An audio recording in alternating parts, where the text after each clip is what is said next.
Hello, my friends. Dr. Steve Nugent here to talk with you about glycemic indexing and the glycemic load. Now, I want you to understand not just what glycemic indexing is, but how it works and why you should do it. It's not really all that difficult. I know it's an unfamiliar term, but it's really pretty easy once you understand it. First, let's start with some history, because people do get confused. Should I do low cal? Should I do low fat? Should I do the all peach diet? Whatever, okay? So I want to talk to you strictly about science, but first we'll start with the history of it. It was in 1930 that the calorie theory was created. And the calorie theory simply said, if you take in more than you burn off in energy, because a calorie is a measurement of heat energy, that you will get fat.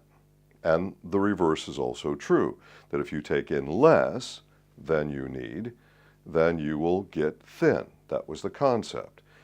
Basically, this is correct, but there's a little caveat to that that I'll cover in a few minutes. So yes, basically correct, but when it comes to glycemic index, there is a difference. So the second thing was around 1972, low-fat dieting started to become very popular. Now really the theory with low-fat dieting goes back as far as 1948, but people weren't really doing it then. It was still low-cal.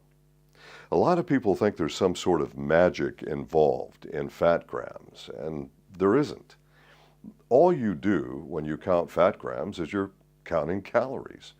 Because if you look at the three basic types of foods, you have proteins, fats, and carbohydrates. The one that's most calorie dense is fat. So when you do a low-fat diet, you essentially are counting calories in the fat gram. That's the whole idea. The only reason that they came up with low-fat is not because there's some magic around it, but it was an easier way to identify calorie-dense foods. And they thought then that would be an easier way to lose body fat by reducing calories. Hopefully that makes sense. So all these people who think that, oh, fat grams is about cholesterol and fat grams is about this, and it's not about any of that stuff. And in fact, there have been at least 36 studies that I'm personally aware of, probably more studies than that show us that low-fat dieting is typically not very healthy. Why? Because the majority of low-fat foods are high glycemic foods.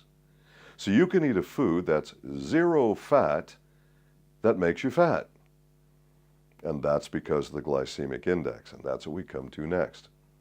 There was a Canadian scientist in 1976 who first did experiments, and he was working with diabetic patients. He was doing research. He was trying to figure out some way to make their diet healthier. And so what he's doing is he's choosing foods that have less sugar or lower glycemic. What he finds is that when he adjusts the glycemic index and the glycemic load sufficiently, that their blood sugar is healthier. Now, later on, this is put together by some other scientists who find out that, you know what? There's a mechanism in the body that decides, and it's a hormonal mechanism, by the way, that decides whether you will store what you eat as fat or burn some of that as energy and store some of it as fat. That hormone is called glucagon. All right, now maybe right now you're saying, ooh, it's already too complicated. It's not. Let's go through this step by step.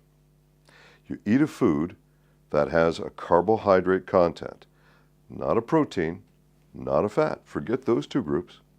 You eat a food that has a carbohydrate content. That raises your blood sugar. Now, the higher the carbohydrate content, the more it raises your blood sugar. When your blood sugar goes up, you affect a hormone called glucagon through a hormone called insulin. I know you've all heard of insulin. So your pancreas makes insulin for one purpose: to go after blood sugar that's gone too high, grab it and bring it back down to normal. Not below normal, down to normal. So blood sugar goes up, pancreas makes insulin, insulin goes up, grabs the blood sugar, brings it down to normal, is its purpose.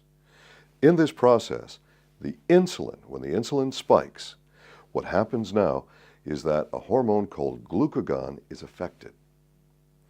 When the glucagon is affected by the insulin, it sends the signal that says, take what I've just eaten and turn it into stored body fat.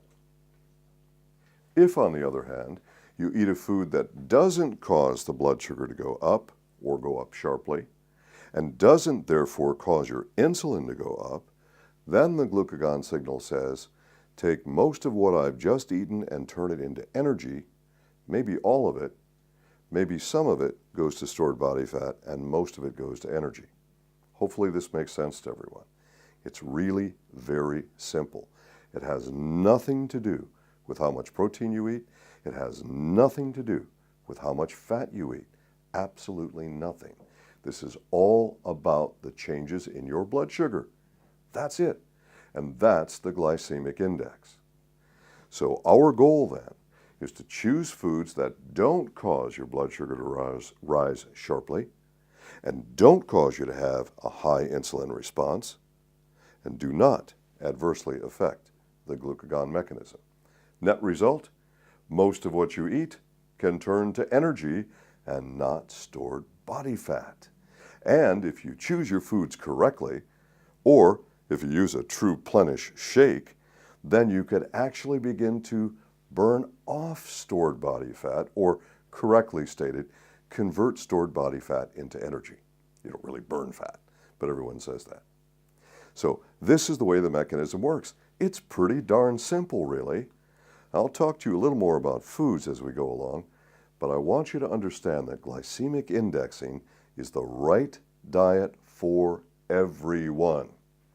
And what you see all the time, for instance, with low-fat diets, there are 7 basic metabolic types. And you will find that with a couple of metabolic types, low-fat diets seem to work pretty well for a long time.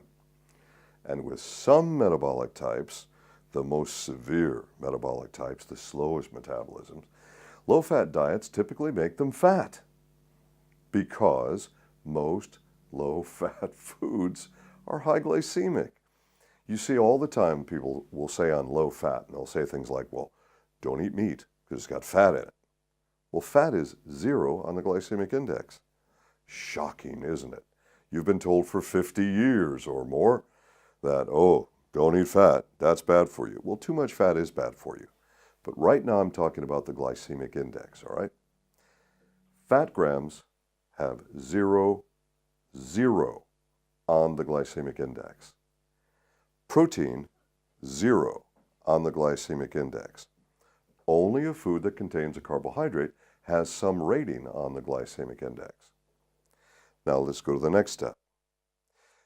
The amount of protein, the amount of fiber, and the amount of fat affect the total glycemic index of the food.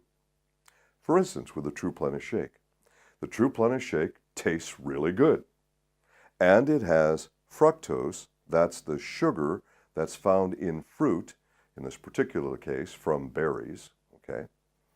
And so that helps it to taste good and be a natural sweetener. But the index is low. So what you see on the label, you see the word sugar. And you go, oh my gosh, it's got sugar in it. That's bad for me. It does have some sugar from berries. However, when you use the right amount of fiber and the right amount of protein, and there's even a little bit of essential fats in that, when you do that in ratio to the sugar, it lowers the total index. And that also lowers your net load. That's what the TruPlenish shake does. That's really important. And you want to do that with the foods you choose as well. All right, now I want you to understand this. A calorie is a calorie, yes.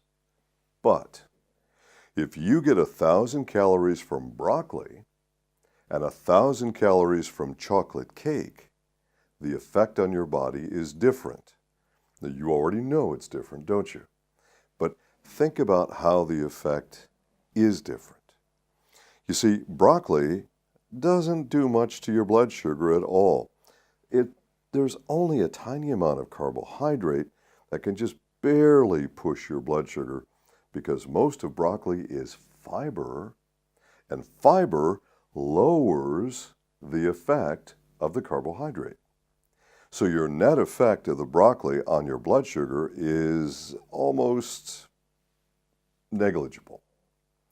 Whereas the chocolate cake, of course, is made with sugar. The cake itself is all made of refined carbohydrate, and that's a different form of sugar. And of course, you get your icing on it and all that stuff, and that's mostly sugar. So then, since the 1,000 calories from chocolate cake has now raised your blood sugar, it has a completely different effect on the hormones involved, the glucagon mechanism, as to whether or not you will store that as body fat, or if you'll be able to convert most of that as energy. That's the key. Yes, calories do count. Yes, a calorie is a calorie. But the glycemic index is what really counts. That's where people go wrong. So people can go on a low-cal diet, as an example, but if they're choosing high glycemic sources, and you see this on low-cal diets all the time, where people will say, well, I'm going to be good during this meal, and I'm going to cheat at the next meal.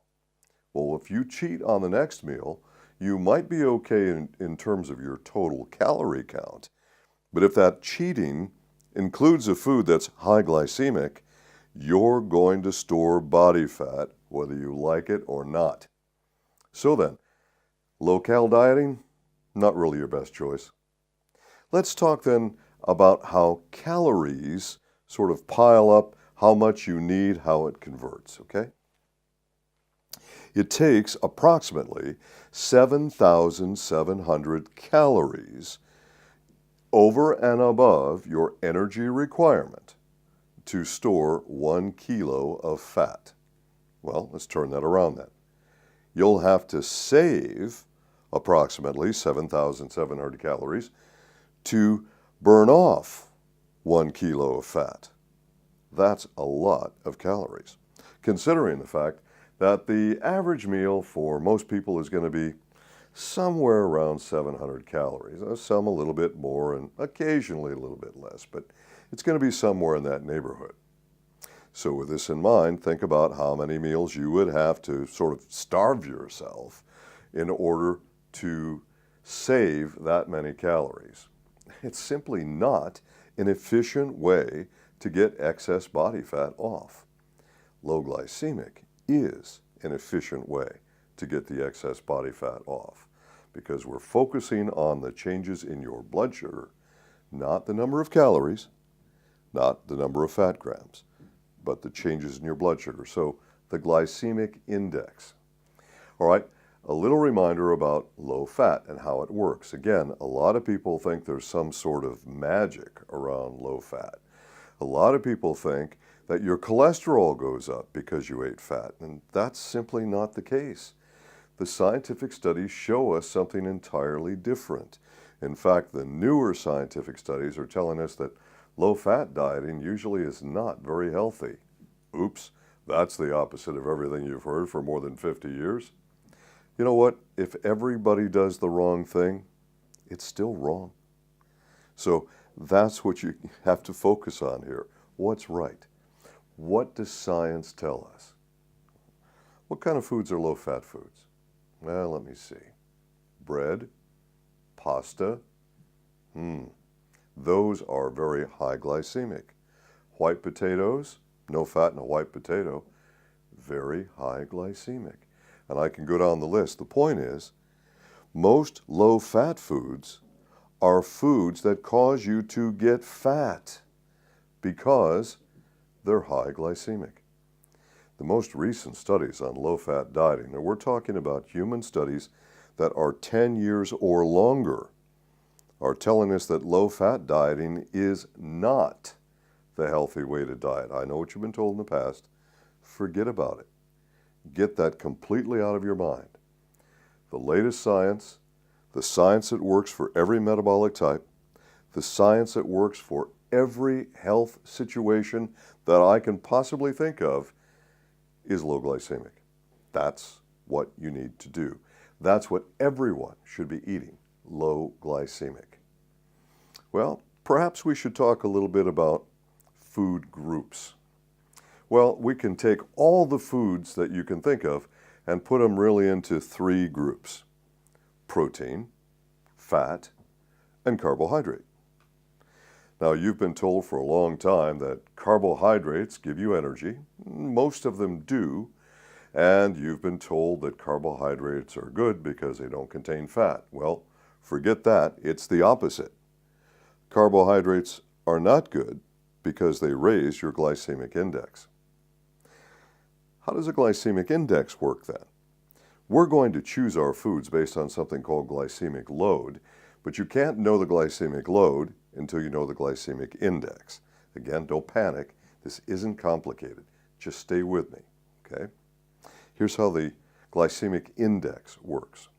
First of all, it's got to be based on blood glucose. There are a lot of websites out there where people have made their own indexes for whatever reason, I guess to promote their own websites. Stick with the blood index. That's scientifically accurate. There are websites that use the white bread index and the pasta index or whatever. Don't do those things, okay? It's about blood glucose, because here's how the testing is done. Let's say I want to determine how a particular food will affect your blood sugar and therefore your ability to either store it or convert it as energy. I'm going to take your blood sugar as a baseline first. I'm going to draw your blood, take your blood sugar, then I'm going to feed you the food, give you time to digest the food, and then take your blood sugar again at 2 hours, 4 hours, and 6 hours after you've eaten the food. I'm going to do this for 3 months. And I'm going to do it not just on you, but on hundreds of other people eating the same food. Then I'm going to average out that change in their blood sugar, and that's what gives me a glycemic index number of that food. It begins there. That's not where it ends. But again, it's not that tough, okay? Now we use the glycemic index to determine the glycemic load. All right, how does the index rate? It rates from 0 to 100. 0 being the best, 100 being the worst. If you are 0 to 55, you're low on the index. And if you're 56 to 70, you're moderate on the index. And if you're above that, you're high on the index. Now, in the old days, before we had all the new glycemic load information, people did the index alone, but now we know that the load is far more accurate than the index. So, once you've established the index of the food, now you can create the load, because now you know how to calculate it. This is super important. So then, you calculate, for those of you who need the math, and I know most of you are going to say, don't give me the math, just tell me what to eat. Well, we'll do that too, all right? But some of you need the math, all right? Here's what you do. You take the number of carbohydrate grams per serving times the glycemic index that we've now established of that food. You divide that by 100, and that gives you your glycemic load number. That's really not real complicated math, but you don't want to have to do that every time you sit down to eat, do you? You don't want to do that. Oh, let me see. Let me calculate that before I put this one in my mouth, okay? You don't want to do that. So there is an international table which was completed in 2008. This is published science. This is done by the top researchers in the area of glycemic indexing and published through a diabetologist organization. So this is good science. 2008 is the most recent table, and that table has, the last time I looked, had 1,879 foods. You know, if you look at this table and you can't figure out what to eat after that, I'm not sure what to say to you. But I'll give you a different way to look at it, just in case. If you have sufficient levels of fiber, protein, and or fat, this lowers the index of the carbohydrate food. Now, you can use some common sense, I hope, to choose the right foods if you don't want to do the formula, or you don't have immediate access to the table, or you're unfamiliar at this point with how to do it. Protein, remember, is 0. Fat, 0. Fiber, 0. But fiber is often attached to carbohydrate. So you have to weigh this out. Now, some of you are going to say, but I want to eat all the bread in the world. Well, then you're not going to succeed. It's pretty much that simple. Some people are going to say, but I have to eat some bread. Well, you can eat some bread. Do this within reason. And remember, it's the fiber that counts. The more fibrous the bread is, the lower the index. The heavier that fiber is, the lower the index. Okay? Now, there are breads available in different countries by different brands and so on. Something you could look up on the internet. It may not be available in your country, or it may. Who knows with commercialism. But there's a type of bread called Ezekiel bread. And this is made with a biblical recipe, hence the name, and was created by a minister who, by the way, was a Manatech associate, just coincidentally. And this bread is low glycemic. Now, it doesn't have any kind of modern preservatives in it. It doesn't have anything in it that's modern. This is basic, whole, heavy, fibrous grain made into a bread. It's a heavy bread, very heavy, okay? But the index is low. And you know what lowers the index a little further? Common sense. Fat is 0 on the index, right? And fat then helps to lower the index, correct? So then if you put some butter on the bread, it actually helps to lower the index. U.S. Department of Agriculture spent $1 million to do a test to find out if butter was harmful, if butter raised cholesterol, all that sort of thing, the nonsense that people have been taught for so long. Guess what they found out? Butter's better. Yep, you're better off with butter than you are with margarine, proven by scientific study. Folks, the more natural the food is, the better it is for your health. Shouldn't that be common sense?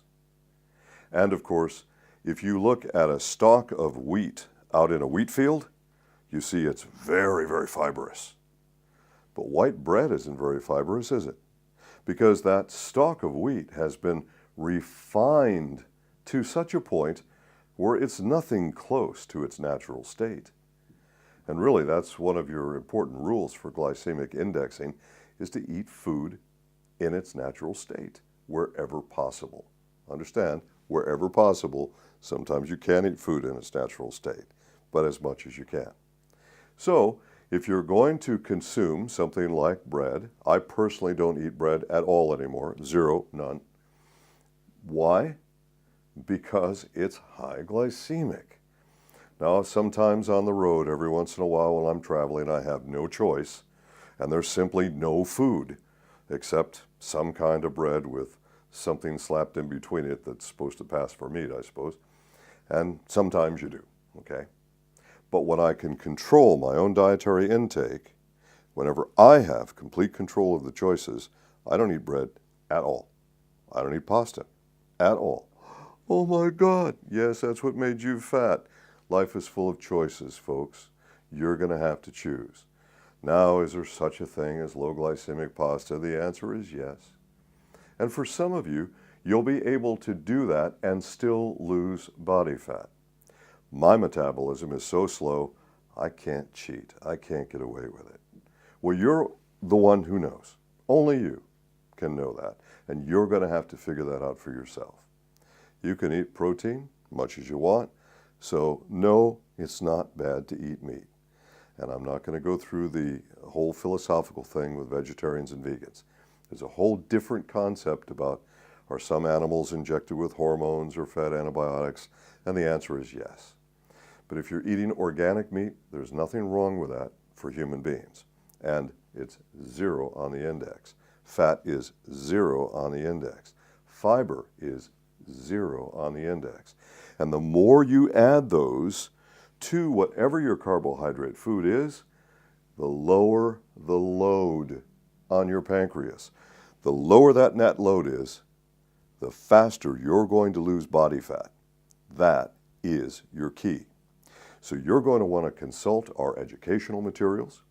Very soon, I hope to have a new pocket card available for all of you, and it sort of expands like an accordion kind of thing. I've set up this card on the glycemic load tables, so it names the foods for you, and I've colored the card like a traffic signal, because around the planet, everyone knows how a traffic signal works. Red means stop, don't go there. So when you see a food on that card that's in the red area, just don't eat it. That's simple, isn't it? Now the yellow foods, some of you, your metabolism is a little healthier, a little faster than mine perhaps, and you can eat things in the yellow zone. That's like the traffic signal. Caution, think about it before you go. Should you slow down, should you speed up? That's your choice. And of course, green means go. You go for it. Those are low, those are safe. Now on your glycemic load table, the way the numbers work, 0 to 10 is low. That's green. That's go. Go for it. That's fine. Now when you go between 11 and up to 20, you're in the moderate range. Now you're in that yellow zone, okay? Some of you can get away with that, some of you can't. That would include things like low glycemic breads that are very heavy in fiber, which, by the way, if nuts and seeds are added to the bread, that lowers the index even further. And low glycemic pastas, and yes, there are some. And so that's in the yellow zone. And then, of course, in the red zone, that's anything above 20. Folks, if the load is above 20 and you want to be healthy and you want to lose body fat, don't eat anything with a load above 20. And here's one that's going to make you unhappy, okay? White potatoes. The typical average white potato is going to come out with a load around 33. Oh my God, you say, I love white potatoes. And you probably really love them if you've got a lot of excess body fat, okay? White potatoes are great cattle feed, but you shouldn't be eating them. Oh my God, but I love them. Life is full of choices. You're going to have to choose. And someone right now is watching this video saying, but what about if the skin is purple, or if the skin of the white potato is red, or if the skin of the white potato... It's not about the outside of the white potato. It's about what's inside of the white potato. And is it true that the glycemic load is a little bit different between a purple-skinned potato, a red-skinned potato, a brown-skinned potato? Yes, it is. 1 or 2 points, it's still above 20. Don't eat it. End of story. You don't eat it if you want to succeed. Now, can you still eat a potato of some type? Yeah, you can. Now, this name is not used in every country, so I'm using this as an American, and in a lot of countries, it's the same name. Sweet potato. Sweet potatoes are very fibrous, very fibrous. That's the key. Sweet potatoes are sweet. They're sweeter than a white potato. For some people, they're more fun than a white potato. You can put real butter on them, not brown sugar, okay, but a lot of butter on them if you wish. But it's that fiber in there that lowers the total index. So you can have one sweet potato and you can enjoy that particular starch, even though you've got the starch involved, you've got the fiber there to help lower the index. As you look through the list of foods, you'll see that there are plenty of foods that you can choose that are tasty. You can make menus that are delicious, that are colorful, that have great variety. You can do this. You can be healthy. But you need to follow the glycemic load and forget everything else you ever learned about calories and fat grams. Throw it out the window. From now on, it's all about glycemic index dieting.